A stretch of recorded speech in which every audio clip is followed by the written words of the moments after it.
Hello friends, this is Neha and welcome to NV learning platform. चलिए ठीक है। मैंने आपको क्या बताया था, STIs हम पढ़ाना स्टार्ट कर रहे थे। STIs हमारी स्टार्ट हो गई थी, जिसमें मैंने आपको बता दिया था आज हमको डिजीज़ पढ़ना है। ठीक है, तो उस डिजीज़ में सबसे पहले देखो, सबसे पहले हमारे हैं क्या है, क्लेमाइडियासिस। क्या पढ़ना है, उसका नेमिंग पढ़ना है, और नेमिंग के साथ साथ क्या पढ़ना है हमें कि उस मतलब वो ट्रांसफ़र कैसे होता है, कौन सा बैक्टीरिया है, कौन सा वायरल डिजीज़ है, कौन सा उसका वो देखना है। ठीक है, सबसे पहले देखो क्लेमाइडियासिस। क्लेमाइडियासिस क्या होती है हमारी, ये होती है, ये कॉज होती है बैक्टीरिया के द्वारा। ठीक है, ये याद रखिएगा कि कौन सा बैक्टीरियल डिजीज़ है, कौन वायरल है, ये याद करें। या क्रोन प्रोटोजोन से याद करना जरूरी है, क्योंकि ये एग्जाम में पूछा हुआ है। देखो क्लेमाइडियासिस है, ये कॉज होता है किसके द्वारा, ये बैक्टीरिया का नाम है क्लेमाइडिया ट्रैकोमैटिस। ठीक है, ये याद रखिएगा, बैक्टीरिया किसके द्वारा, उसका नाम। ठीक है, तो क्लेमाइडिया ट्रैकोमैटिस है। ये स्प्रेड कैसे होता है, कैसे फैलती है, ये ट्रांसफर फ्रॉम मदर। ये कैसा होता है, ये ट्रांसफर होता है मदर से to newborn baby during birth. जैसे कि मतलब जब बच्चा जन्म लेती है, जब माँ बच्चे को जन्म देती है, तो अगर माँ को क्लेमाइडियासिस है तो उस टाइम में क्या होगा, उस बच्चे में भी जाने के चांसेस है, वो ट्रांसफर हो जाएगा, वो बीमारी बच्चे में ट्रांसफर हो जाएगा। बर्थ कनाल, जो माँ और बच्चों के बीच में बर्थ कनाल बनी हुई है, उस कनाल के थ्रू ट्रांसफर हो जाएगा। ठीक है, दूसरा है गोनोरिया।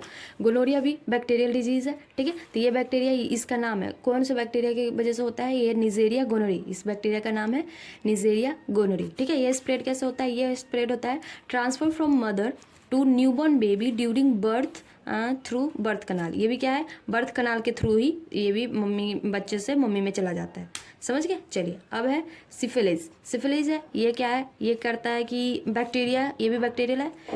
क्लेमाइडियासिस बैक्टीरिया है, गोनोरी भी बैक्टीरिया है, और ये दोनों ट्रांसफर होता है किस बेसिस पे, जब माँ जन्म देती है बच्चों को, तो उस कंडीशन में, उसके टाइम पे क्या होगा, बर्थ कनाल में अगर दोनों मम्मी को गोनोरिया या फिर क्लेमाइडिया है, तो वो बच्चे में चला जाएगा। अब ये सिफिलिस भी है, ये भी बैक्टीरिया है, इसका नाम याद रखिए, ट्रिपोनोमा पैलिडम। बैक्टीरियल डिजीज थी, बैक्टीरिया का नाम याद रखिए जो सिफिलिस कॉज करता है। समझ गया। ये कैसे क्रॉस मतलब होता है, इसका कैसे स्प्रेड होता है, ये देखो, क्रॉस द प्लेसेंटा। ये क्या करता है, बेसिकली प्लेसेंटा को क्रॉस कर जाता है।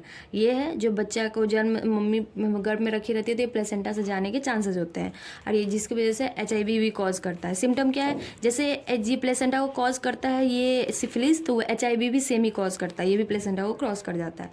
सिफिलिस 3 स्टेज होते हैं, first stage, second stage and third stage. First stage है जिसका उसमें क्या होता है, पेनलेस अल्सर, मतलब एक अल्सर घाव तो हो जाएगा, लेकिन वो अल्सर क्या आता है, दर्द नहीं होगा आपको बेसिकली।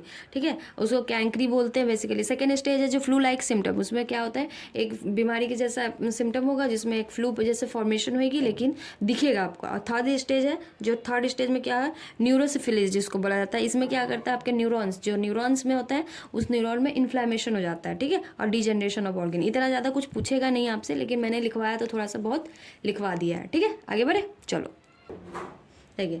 अब है फोर्थ, क्या है, कॉज्ड बाय बैक्टीरिया। बैक्टीरिया के द्वारा कॉज किया जाता है। इस बैक्टीरिया का नाम क्या है, हीमोफिलस ड्यूराई। ठीक है, हीमोफिलस ड्यूराई के ये इस बैक्टीरिया का नाम है। ठीक है, बस नाम याद रखिए, इसका फैल वही ज़्यादा इंपॉर्टेंट है। ये सब मतलब इंपॉर्टेंट सारे, लेकिन ये उस जो स्प्रेड कैसे होता है, ये बेसिकली आपसे नहीं पूछेगा।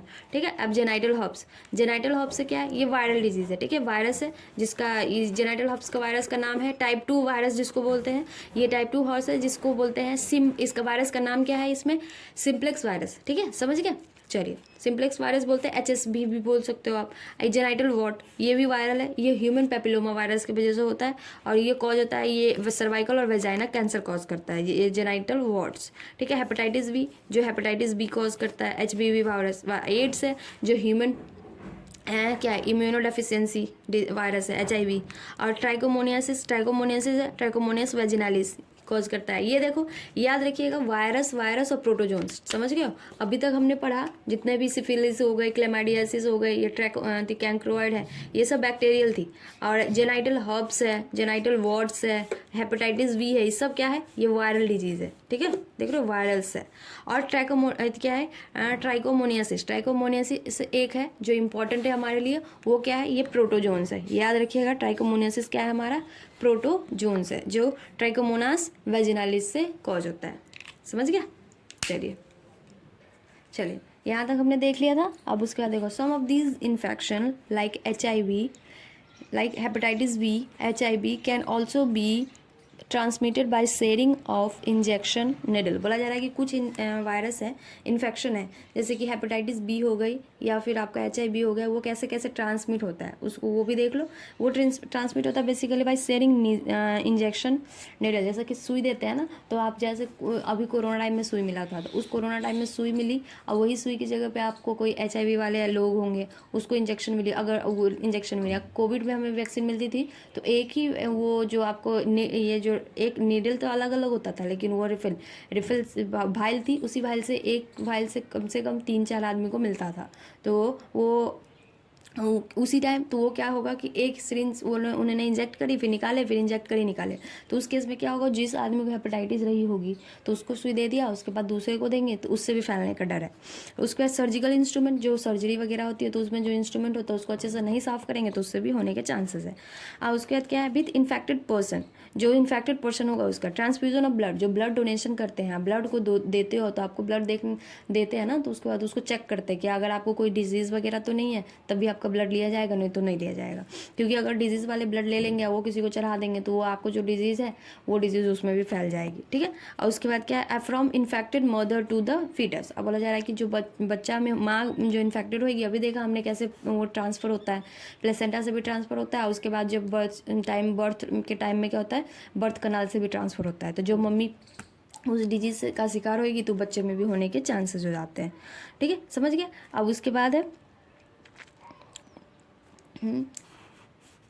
एक्सेप्ट फॉर हेपेटाइटिस बी को छोड़ के genital herbs and HIV infection, ये तीन जो बीमारी हमने जितने बीमारी पढ़ा उसमें से हेपेटाइटिस बी, जेनाइटल हर्ब्स और HIV infection, other disease are completely curable if detected early और ट्रीटेड प्रॉपर्ली। बोला जा रहा है कि इस तीनों बीमारी को छोड़ के बाकी जितने बीमारी हमने पढ़ी उस बीमारी को क्या है अच्छे से कम्प्लीटली हम क्योर भी कर सकते हैं, ठीक भी कर सकते हैं, अगर उसको हमने मतलब स्टार्टिंग में ही, जैसे बीमारी का स्टार्टिंग फेज आया उस स्टार्टिंग फेज में ही अगर हमने डॉक्टर को पता चल गया, डायग्नोज हो गई, तो उसको उसी टाइम से उसका ट्रीटमेंट स्टार्ट हुआ तो वो कम्प्लीटली उसको क्योर कर सकते हैं, ठीक कर सकते हैं।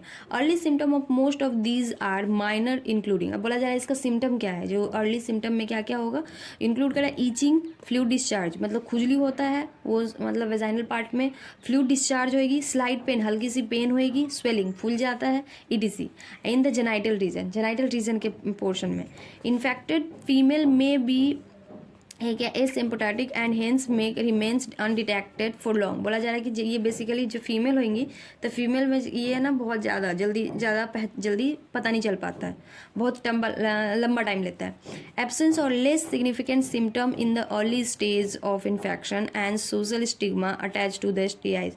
बोला जा रहा है कि इसको ना जानने के वजह से, कि इसका सिम्टम ना पता लगाने का ये भी एक कारण है कि क्या होता है इसमें कि लोगों को इतना ज़्यादा इसके बारे में पता नहीं है, ठीक है, इन्फेक्शन के बारे में जल्दी जान नहीं पाते हैं, समझ नहीं पाते हैं। दूसरा कि लोगों को अगर ये बीमारी वगैरह होती है तो वो सोशल स्टिग्मा, कहने का मतलब है जो सामाजिक तौर तरीके के लोग, धार्मिक कुछ स्तर पे या फिर समाज में लोग क्या कहेंगे कि गलत ही सोचेंगे, कि अगर किसी को अगर मान लो कि एड्स है तो वो गलत ही सोचने लगेंगे कि उसने कभी कोई रिलेशन ही बनाई होगी, और जबकि हमने देखा है कि कितने सारी चीज़ों से फैलने की चांसेस होती है। जैसे कि मैंने बहुत दिनों पहले सुना था कि क्या बोलते हैं, एक छोटा सा बच्चा गोलगप्पा खाने गया तो उस गोलगप्पे वाले की वजह से उसको, अब एक छोटा सा बच्चा 6-7 साल का बच्चा, उसको एड्स हो गई, HIV हो गई। आप सोचो उसको HIV ऐसे हो जाएगी 6-7 साल के बच्चे को, तो इसी किसी थ्रू प्रोसेस के थ्रू उसका ट्रांसफर हुआ होगा ना, या फिर ब्लड डोनेशन में हुई होगी, या सर्जिकल इंस्ट्रूमेंट में हुई होगी, या इंजेक्शन की वजह से हुआ होगा, तो किसी भी तरीके से फैल सकता है। लेकिन लोगों के दिमाग में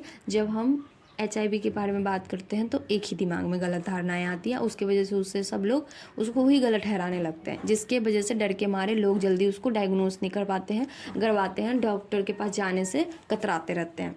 वही दिया हुआ है सोशल स्टिग्मा का मतलब वही हुआ कि लोग जल्दी इसको ठीक करवाना नहीं चाहते हैं। हो गया, ठीक करवाने का मतलब जान तो सबको प्यारा है, बट वो उस डर के मारे कि लोग क्या कहेंगे इसके मारे वो क्या कहते हैं नहीं चेक करवाना चाहते हैं। हो गया, समझ गए। और उसके बाद डिटेक्ट उसका क्या है, deter the infected person from going to timely detection and proper treatment, वो नहीं करवा पाते हैं। This could lead to complication later, और यही उस टाइम नहीं करवाएंगे तो बाद में क्या होगा कि उनको कॉम्प्लिकेशन, मतलब अब जब पहले ही पता चल गया आप ठीक नहीं करवाया तो धीरे धीरे तो वो फैलेगा ना, वो कम थोड़ी ना होगी या फिर वहीं पर नहीं रुक पाएगी। Which include pelvic inflammatory disease, जिसमें बहुत सारे डिजीज कॉज हो जाते हैं, PID जिसको बोलते हैं, ठीक है। और उसमें PID हो जाएगा, पेल्विक इन्फ्लेमेटरी डिजीज हो जाएगी। अबॉर्शन मतलब जो अगर फीमेल में हो गई तो फीमेल में क्या होगी, बच्चे होंगे, अबॉर्शन होते रहेंगे। स्टिल बर्थ, बच्चा अगर वो जन्म भी दे देगी तो बच्चा मतलब प्रेग्नेंट हो भी जाएगी, लेकिन वो बच्चा क्या हो जाएगा, उसके पेट में ही, गर्भ में ही मर जाएगा। एक्टोपिक प्रेगनेंसी मैंने बताया था कि ये होता है जैसे कि आपका, मैंने वो जब मैंने रिप्रोडक्शन वाला चैप्टर पढ़ा था उसी में पढ़ा था कि आपका फंडिक रीजन जो होता है, यूटेरस का जो मैंने रीजन बताया था, उस यूटेरस के ऊपर वाला जो फंडिक रीजन होता है, उस रीजन में क्या करते हैं, ये आपका बेबी है वहीं पे इम्प्लांट हो जाता है, तो उसको एक्टोपिक प्रेगनेंसी बोलते हैं। अब वहाँ से बेबी को वापस डिलीवर करना बहुत मतलब ज़्यादा डेंजर हो जाता है। इनफर्टिलिटी, बहुत हद तक तो आगे जाके बच्चे वो लेडीज़ कपल या फिर वो लेडीज़ माँ नहीं बन पाएंगी। और इवन कैंसर, और बहुत सारे जगहों पे कैंसर भी पाए गए हैं in the reproductive tract, reproductive area वाले पे कैंसर भी हो जाता है। STIs are a major threat to a healthy society, बोला जा रहा है STIs है जो बहुत ज़्यादा मतलब बहुत खतरनाक है एक हेल्दी समाज के लिए, ठीक है। देयरफॉर प्रिवेंशन और अर्ली डिटेक्शन और and cure of this disease are given prime consideration under the reproductive health care programme, बोला जा रहा है इसीलिए कि इसका प्रिवेंशन और अर्ली डिटेक्शन, अगर इसका ध्यान रखना, अगर अच्छे पहला पता चल गया तो उसको जल्दी से प्रिवेंट करना, कैसे बचा सकते हैं, वैसा क्योर, इसका इलाज कैसे करना, इस सब की चीज़ों के बारे में एक मतलब बहुत महत्व, प्राइम मतलब सबसे ज़्यादा मतलब अत्यंत उसको सबसे प्रायोरिटी देके उसको प्राप्तता क्या बोलते हैं, प्रायोरिटी मतलब सबसे ज़्यादा इसी पे सबसे ज़्यादा गवर्नमेंट जब रिप्रोडक्टिव हेल्थ केयर प्रोग्राम आया तो उसको सबसे ज़्यादा दिया गया, महत्व दिया गया कि सबसे पहले इसको टिक किया जाए। उसके बाद क्या, all person are vulnerable to this infection their incident, बोला जा रहा है कि सभी लोग इससे मतलब वर्नेबल का मतलब हो गया कि किसी को भी हो सकता है, ऐसा नहीं है कि मतलब एक लेवल पे, अभी हमने देखा किसी कंडीशन से भी हो सकता है। और उसके बाद अब इसके बाद क्या है, their incidents are reported to be very high among portion in the age group of 15 to 24। अब बोला जा रहा है ये जो बीमारी है, ये बीमारी जो इन्फेक्शन है जो बहुत ज़्यादा मात्रा में 15 से 24 साल के लोगों में, एज ग्रुप के बच्चों में पाया गया था, एडल्ट में, दिस एज ग्रुप जिससे आप बिलोंग करते हो। इसके there is no reason to panic, इसके लिए अगर आपको पता चले कि ये डिजीज़ किसी को है तो आपको पैनिक करने की कोई ज़रूरत नहीं है। प्रिवेंशन इज़ पॉसिबल, इसका प्रिवेंशन है। उसके one could be free of this infection by following simple principal given below, और इससे आप क्या बोलते हैं, कुछ चीज़ों को ध्यान में रख के आप इस बीमारियों से बच सकते हैं, ठीक है। अब उसमें कौन कौन सा है सो देखिए। Number 1, avoid sex with unknown partner और मल्टीपल पार्टनर, बोला जा रहा है कि आपको कि जिसको ना जाने उसके साथ रिलेशन नहीं बनाना चाहिए, या फिर आप एक के साथ 2-3 के साथ रिलेशन नहीं बनाना चाहिए, जो जनरली लोगों को नहीं पता होता है। Always try to use condom during quarters, अगर आप किसी से रिलेशन बनाते हो तो कॉन्डम का इस्तेमाल ज़रूर करें, जो गवर्नमेंट में ने भी हमें निरोध, सबसे पहले गवर्नमेंट ने फ्री में जो कॉन्डम देते हैं वो उन्होंने इसीलिए बांटा था कि कॉन्डम हमारा क्या करता है कि STI से बचाता है। इन केस ऑफ डाउट, अगर आपको इस किसी भी तरीके का डाउट हो रहा है कि शक हो रहा है कि कहीं मुझे तो है नहीं कि नहीं, तो one should go to qualified doctor for early detection, तो आप तुरंत डॉक्टर के पास जाएं, उससे चेक करवाएं and get complete treatment if diagnosis with infection, अगर कोई इन्फेक्शन है तो पूरा जितना डॉक्टर जैसे जैसे बोले पूरा डायग्नोसिस करें। समझ गए, ये हो गई हमारी STIs। आपको आई होप STI जैसे जैसे समझ आ गई होगी, पूरी तरह से क्लियर हो गई। अब हमें पढ़ना है इनफर्टिलिटी, ठीक है। चलिए इनफर्टिलिटी देखते हैं। देखो हो गई, ये हमारे इस चैप्टर का लास्ट है, ठीक है। इस चैप्टर हमारी कंप्लीट हो गई है। अब इनफर्टिलिटी क्या है, इस चैप्टर का लास्ट टॉपिक है। इनफर्टिलिटी का मतलब क्या हो गई, हाँ, कि a discussion on reproductive health is a incomplete without the mention infertility, बोला जा रहा है कि अगर रिप्रोडक्टिव हेल्थ चैप्टर हमने पढ़ा और इनफर्टिलिटी नहीं पढ़ा तो ये आपका क्या बोलते हैं, ये चैप्टर आधा अधूरा माना जाएगा, ठीक है। A large number of couples all over the world include India are infertile, बोला जा रहा है कि लार्ज बहुत सारे मात्राओं इंडियाओं में बहुत सारे कपल्स जो है इनफर्टाइल है। इंडिया को भी शामिल किया गया है पूरे वर्ल्ड में। इनफर्टाइल का मतलब होता है कि माँ बाप ना बनना, ठीक है, जिसको बोलते हैं, जो लेडीज़ में इनफर्टाइल मतलब होता है बांझपन जिसको बोलते हो, कि वो अब माँ बाप बनने लायक नहीं है, ठीक है। वो क्या है, इनफर्टिलिटी का मीनिंग क्या है, they are unable to produce children in spite of unprotected, चल वही है सेक्सुअल कोहैबिटेशन। बोला जा रहा है कि वो 2-3 साल तक मतलब रिलेशन बना रहे हैं, वो भी बिना प्रोटेक्शन के, फिर भी वो माँ नहीं बन रही है, फिर भी वो कपल पेरेंट्स नहीं बन रहे हैं, तो उसको हम क्या बोलते हैं, इनफर्टिलिटी। मतलब वो कोशिश कर रहे हैं फिर भी नहीं माँ बाप बन रहे हैं, ठीक है। और उसके बाद क्या है, the reason for this could be many physical. बोला जा रहा है इसका बहुत सारे कारण हो सकते हैं, ऐसा एक स्पेसिफिक कारण नहीं है। जैसे कि सबसे पहले physical congenital disease, drugs, immunological और इवन फिजियोलॉजिकल, कुछ भी हो सकता है कि वो मतलब उसका हेल्थ सही नहीं हो, या कोई ड्रग्स लिया हो उसके वजह से हो, या फिर इम्यूनोलॉजिकल कोई मतलब इम्यून सिस्टम उसका ख़राब हो, या फिजियोलॉजिकल उसके बॉडी में कुछ प्रॉब्लम्स हो, कुछ भी हो सकता है। In India often the female is blamed for the couple beings childless. बोला जा रहा है कि इंडिया में ये तो कारण ऐसा नहीं है कि किसी का भी प्रॉब्लम है, लेकिन इंडिया में अभी भी क्या लोगों को जब लेडीज़ माँ नहीं बनती हैं तो उसमें बिना किसी चीज़ को सोचे समझे माँ को ही ब्लेम किया जाता है, ठीक है, कि वो कि माँ ही में ही प्रॉब्लम है इसलिए वो माँ नहीं बन सकती, ठीक है, प्रेग्नेंट नहीं है। But more often than not the problem lies in the male partner. लेकिन बहुत सारे हदों तक पाया जाता है कि माँ ना बनने के बीच में रीज़न जो है मेल में प्रॉब्लम होता है, पार्टनर में। Specialised health care unit infertility clinic etc, जो ये मतलब वो चाहे हेल्थ सोसाइटी मतलब क्लिनिक के बारे में, इनफर्टिलिटी मतलब क्लिनिक में मान्यता प्राप्त है कि यही कि सबसे ज़्यादा डायग्नोसिस करने के बाद उन्हें पता चला है कि फीमेल के बजाय मेल में ही प्रॉब्लम्स होती हैं, ठीक है।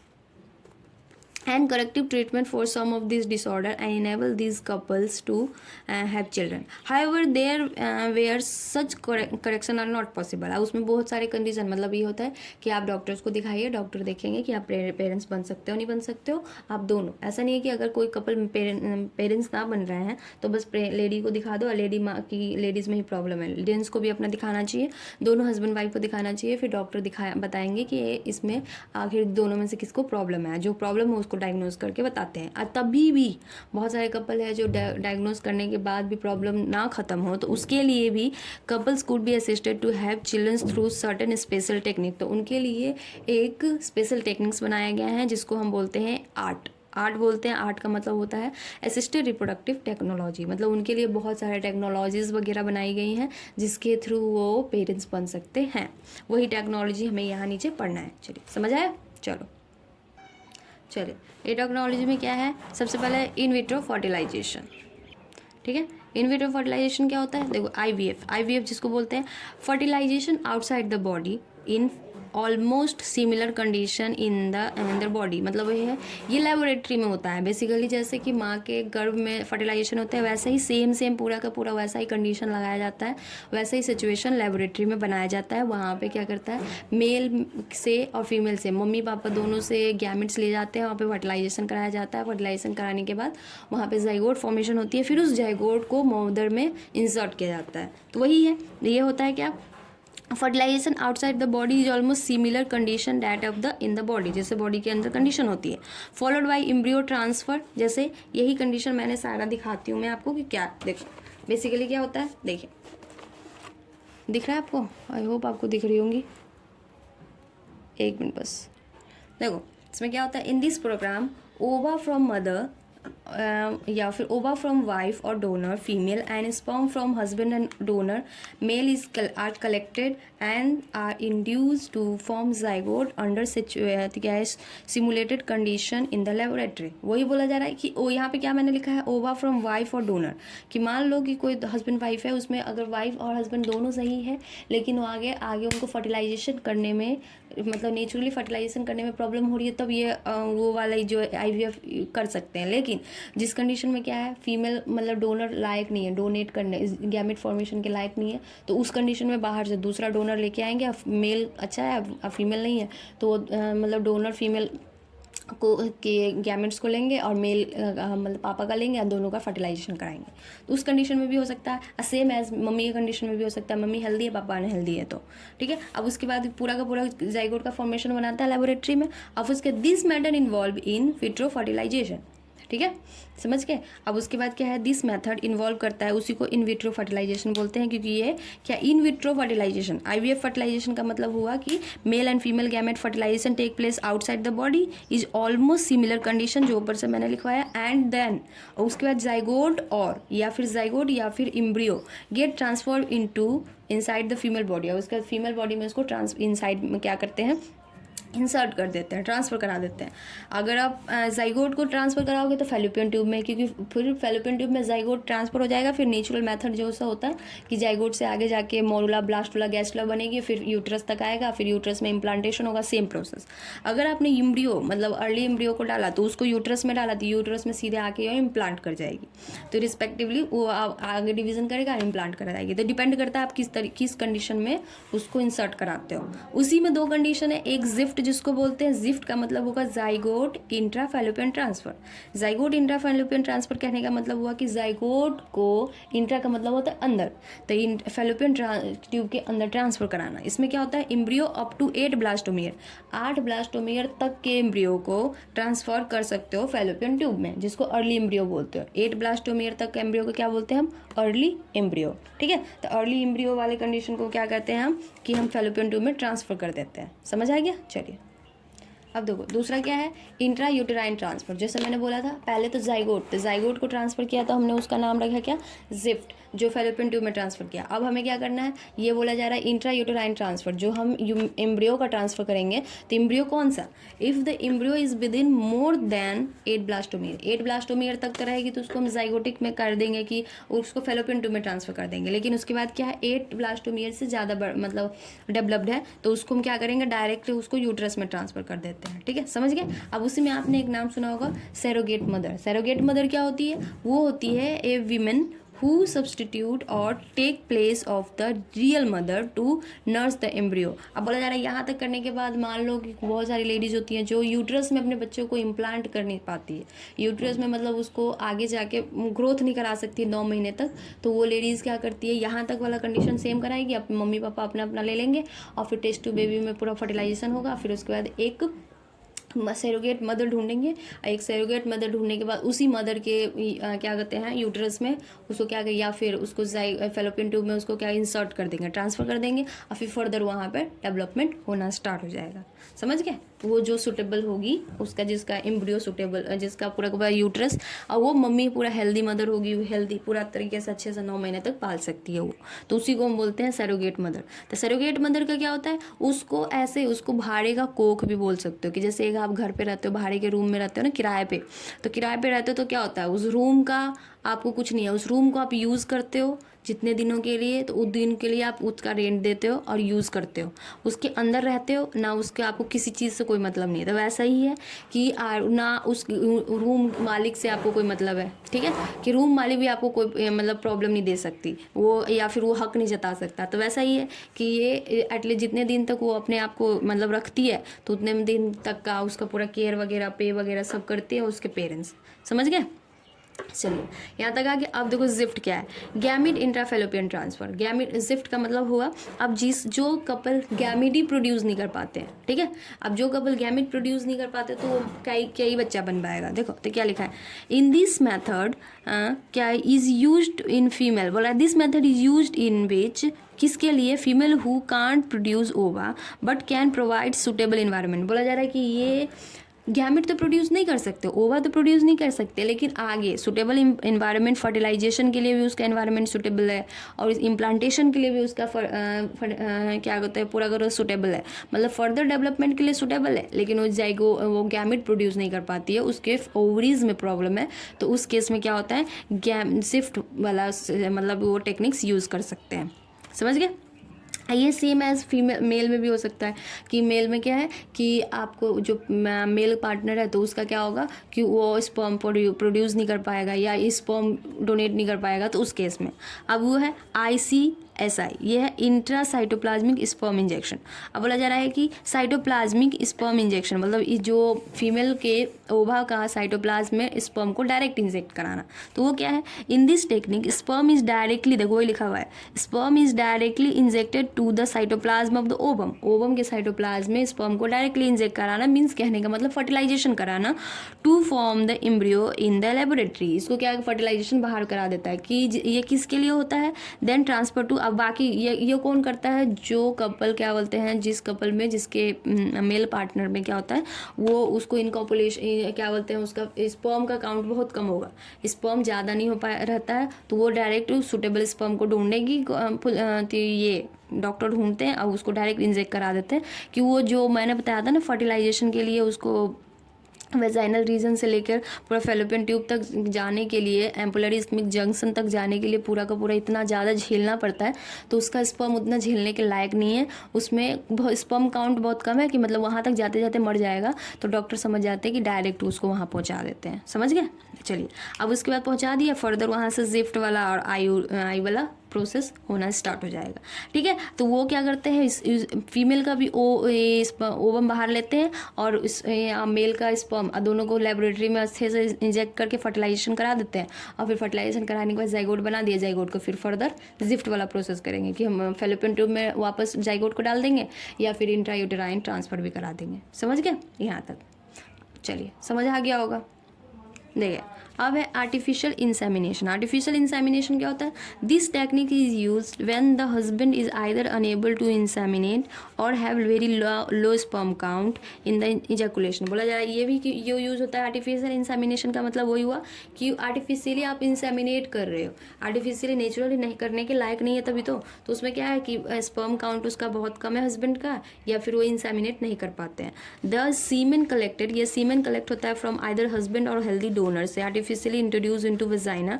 अब उसके ये अभी हमने क्या पढ़ा, हमने इंट्रासाइटोप्लाज्मिक में पढ़ा, तो इंट्रासाइटोप्लाज्मिक ओवम को भी बाहर निकाली गई और स्पर्म को एक सुटेबल स्पर्म निकाला गया और उस स्पर्म को डायरेक्ट उसके वेजाइना क्या कहते हैं ओवम के साइटोप्लाज्म में इंजेक्ट कर दिया गया। लेकिन इसमें क्या है कि बस मेल पार्टनर में से एक सुटेबल स्पर्म को देखा गया, निकाला गया सीमेन को कि उसमें जो स्पर्म अच्छा है और उसको वेजाइना से होते हुए फीमेल के यूट्रस में क्या कर डाल दिया गया, और फीमेल के यूट्रस में डाल दिया गया तो वो आप आगे जाके बढ़ जाएगा, फिर फर्टिलाइजेशन खुद करेगी, आगे की प्रोसेस ये खुद करेगा, इसमें फर्टिलाइजेशन हमने नहीं कराई। तो ये वाला आर्टिफिशियल इंसेमिनेशन में ICSI में कन्फ्यूज़ मत करिएगा। समझ गए? चलिए, तो यहाँ तक आपको सारे प्रोसेस समझ आ गए। देखो अभी यही है, अब NCERT में बाकी सब यही लिखा हुआ है। चलिए देखिए, तो NCERT के सारे पूरे के पूरे मैंने अच्छे से एकदम करके क्लियर कर दिए, ये सारा आप पढ़ोगे आपको पूरा अच्छे से समझ आ जाएगा। ठीक है, अगर ना समझ आए तो देख लेना, बट ये जितना भी था मैंने अपने नोट्स में से समझा दिए, सेम आपको वही है। ठीक है, अब उसके बाद देखो क्या लिखा हुआ, दो ऑप्शंस आर मेनी, बोला जा रहा है जितने भी हमने पढ़े कितने सारे ऑप्शंस है, फिर भी all these techniques are required extremely high precision. बोला जा रहा है ये सब टेक्निक्स बहुत ज़्यादा मतलब प्रिसीजन, महंगा भी है और महंगा होने के साथ साथ उसको बहुत ज़्यादा ध्यान भी देना पड़ता है। समझ गए? by specialized professional and experts instrument, therefore these facilities are present available only very few in center in the country। बोला जा रहा है कि बहुत कम जगहों पे ये वाला टेक्निक्स वगैरह है, क्योंकि ये महंगा भी है और इसके लिए ज़्यादा इक्विपमेंट, महंगाई इसलिए कि अच्छे अच्छे इक्विपमेंट्स चाहिए, डॉक्टर्स के एडवाइस मतलब बहुत ज़्यादा महंगे महंगे डॉक्टर्स हो जाते हैं इसमें। Obviously their benefit are adorable, benefits is adorable only in limited number of people. बोला जा रहा है कि ये बेनिफिट्स इसके बहुत कम लोगों पे ही गया गया है। Emotional, religious and social fact भी होते हैं इससे रिलेटेड कुछ, उसकी जिसकी वजह से लोग नहीं करवा पाते हैं। Also determinate the abortion of this method, since the ultimate aim of all this procedure have to be children. लेकिन जितना भी करने के बाद बस माँ तो बच्चे तो दे हो जाते हैं ना, मतलब पेरेंट्स तो बन जाते हैं, बहुत बड़ी बात है। Who could probably not survive till often क्या है टिल मैच्योरिटी, और उसके बाद क्या है unless take care our laws permit legal abortion and it is yet best method for couple. बोला जा रहा है कि आप इतना सारा, अगर जिसके पास पैसे हैं वो तो ये कर लेंगे, जिसके पास पैसे नहीं है वो क्या कर सकते हैं। तो उसके लिए एक बेटर मेथड है कि गवर्नमेंट ने एक रूल लगाया है कि आप अबॉर्शन भी कर सकते हो। किसी ऑफिस में जाके, किसी अनाथ आश्रम में से क्या करते हो आप, नॉर्मली अबॉर्शन, ये अबॉर्ट कर, अडॉप्शन, नॉट अबॉर्शन, अडॉप्शन कर सकते हो। अडॉप्ट करने का मतलब होता है गोद लेना, कि आप अनाथ आश्रम में जाइए और आप एक बच्चे को गोद ले लीजिए, तो एक बच्चे को घर भी मिल जाएगा और आप माँ बाप भी बन जाओगे। ठीक है, चलिए, सो दैट्स इट। ये चैप्टर हो गई हमारी कंप्लीट। चलिए, अब इसके मैं क्वेश्चन आंसर आपको करा दूंगी, मतलब कुछ कुछ जो क्वेश्चंस है ना नीट में पूछे हुए, वो क्वेश्चन मैं कल इसके क्वेश्चंस भी करा दूंगी। और ये चैप्टर हमारी ओवरऑल सारी क्लियर हो गई। ये चैप्टर आप खुद से पढ़ो, और इसके बाद अगर कोई प्रॉब्लम हो तो आप मुझसे मैसेज कर सकते हो। मैं मैसेज करोगे तो मैं डेफिनेटली रिप्लाई करूँगी। क्वेश्चन से रिलेटेड मैसेज करोगे, कोई प्रॉब्लम से रिलेटेड तो मैं ज़रूर रिप्लाई करूँगी। चलिए, ओके, बाय, थैंक यू।